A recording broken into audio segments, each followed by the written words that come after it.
120 शब्द प्रति मिनट की स्पीड से डिक्टेशन स्टार्ट होगा कुछ ही सेकंड बाद। स्टार्ट। अंग्रेजी को राष्ट्रभाषाओं की सूची में सम्मिलित करने के लिए जो सुझाव सदन के सामने आया है, उसका विरोध हम इसलिए नहीं कर रहे हैं कि हमें किसी भाषा से दुश्मनी है। हम यदि अंग्रेजी भाषा के आधार पर विद्वान बने हैं तो यही कहकर कि हम उसी के द्वारा बने रह सकते हैं।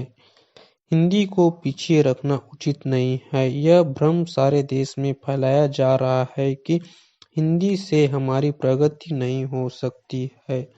इसके विपरीत मैं देखता हूँ कि देश को यदि कोई भाषा दो भागों में बांट रहा है तो वह अंग्रेजी भाषा ही है।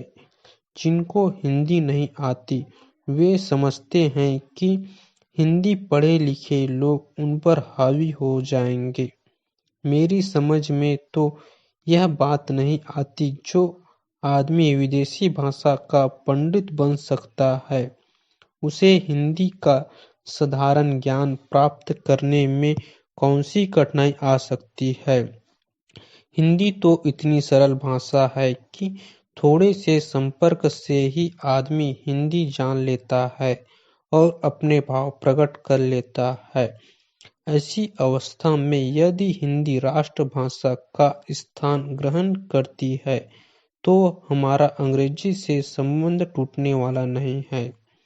हर देश की अपनी एक भाषा होती है जिससे लोगों के विचारों का आदान प्रदान होता है और वे अपनी समस्याओं को समझते हुए उन्हें सुलझाते हुए आगे बढ़ सके। वह भाषा वही हो सकती है जिसको देश के अधिक से अधिक लोग समझ, बोल और लिख सके। इस देश में केवल हिंदी को ही ऐसा स्थान प्राप्त है। फिर हमें हिंदी को देश की राष्ट्रभाषा बनाने के लिए क्यों आपत्ति है? यदि हम इस प्रस्ताव को जो कि हमारे सामने पेश है स्वीकार करते हैं तो मेरा यह निश्चित मत है कि जिस दास्तां के बंधन से हम निकलने की कोशिश कर रहे हैं उससे हम नहीं निकल पाएंगे। पैरा। अंत में मेरा माननीय सदस्यों से निवेदन है कि वे केवल अपनी पार्टी की आज्ञा को न देखें बल्कि अपनी बुद्धि से काम ले और इस प्रस्ताव का विरोध करें।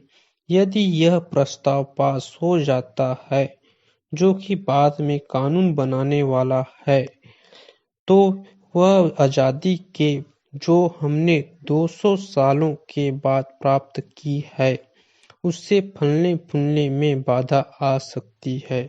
मैं सदस्य महोदय से भी प्रार्थना करूंगा कि वह अपना प्रस्ताव वापस ले ले। पैरा। अध्यक्ष महोदय, मैं आपका कृतज्ञ हूँ कि आपने मुझे इस पर बोलने की आज्ञा दी है। यह महत्वपूर्ण प्रस्ताव आज दिल्ली के सामने ही नहीं बल्कि हमारे सारे देश के सामने है।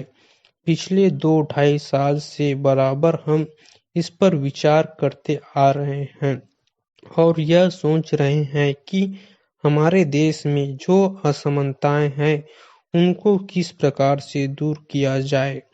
हमारे देश में करोड़ों जनता ऐसी है जिनको आराम से खाना नहीं मिलता, कपड़ा नहीं मिलता और जिनके पास रहने के लिए मकान नहीं है और जीवन की जो बुनियादी आवश्यकताएं हैं जो सबको मिलनी ही चाहिए वह नहीं मिलती है। ऐसे लोगों को किस प्रकार से सहायता पहुंचाई जाए, यह प्रश्न आज हमारे सामने है।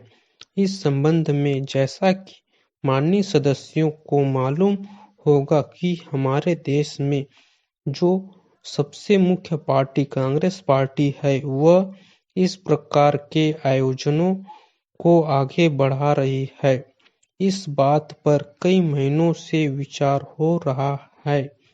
कई राज्यों में बिल के शक्ल में भी चीजें सामने आई है और सबने देश के हित को सामने रखते हुए इस मामले को अभी स्थगित रखा हुआ है। स्टॉप। डेली इसी तरह के न्यू डिक्टेशन पाने के लिए इस चैनल को लाइक, शेयर एंड सब्सक्राइब करना ना भूलें। Thanks for watching.